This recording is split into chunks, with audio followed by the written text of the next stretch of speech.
voudrais vous parler un petit peu de la jouissance, le principe de plaisir cher à Freud. La jouissance, quel genre de jouissance les humains éprouvent-ils? La jouissance principale, c'est l'éjaculation, au sens large du terme, l'évacuation. L'éjaculation, ça ne renvoie pas uniquement au sperme, ça renvoie à la parole. Le fait de jouir en riant, en parlant, ça fait partie de l'éjaculation dans mon système. Donc c'est le ça, si on veut. Donc contrôler son éjaculation, c'est éviter de violer les autres, parce que parler, c'est un viol pour ceux qui doivent écouter. Évidemment, éjaculer, c'est aussi un viol par définition, comme on sait très bien. Donc, la jouissance, il faut chercher les causes de jouissance. La jouissance, c'est éternuer, par exemple, c'est une jouissance. Éjaculer, c'est une jouissance.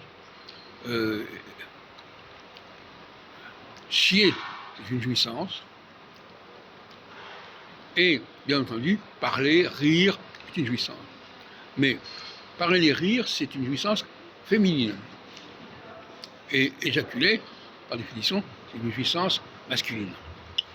Donc, si les gens... Donc, il y a deux types de viol, effectivement. Toute jouissance génère du viol, est consubstantielle au viol. Et quand une femme, par exemple, éprouve le besoin absolu de parler, de raconter, etc., en réalité, c'est surtout la recherche de jouissance de parler, c'est-à-dire d'évacuer. Il y a une jouissance à l'éjaculation, c'est par le sperme, eh bien la jouissance de la parole, c'est par la gorge, c'est par tout ce qui passe par la bouche, etc. Donc là, le phallus masculin correspond à la bouche de la femme. Et ce que je voudrais dire aussi, c'est que la petite fille accède à la jouissance de la parole, à cette excitation de la parole, et cet abus de la parole, alors que le petit garçon, lui, qui arrive à la puberté pour avoir la jouissance sexuelle, pour la masturbation, etc. Donc, son rapport à la jouissance est beaucoup plus tardif et arrive à un stade où l'enfant a déjà beaucoup plus adulte. Donc chez la femme, il y a une jouissance beaucoup plus infantile. La parole est une jouissance infantile.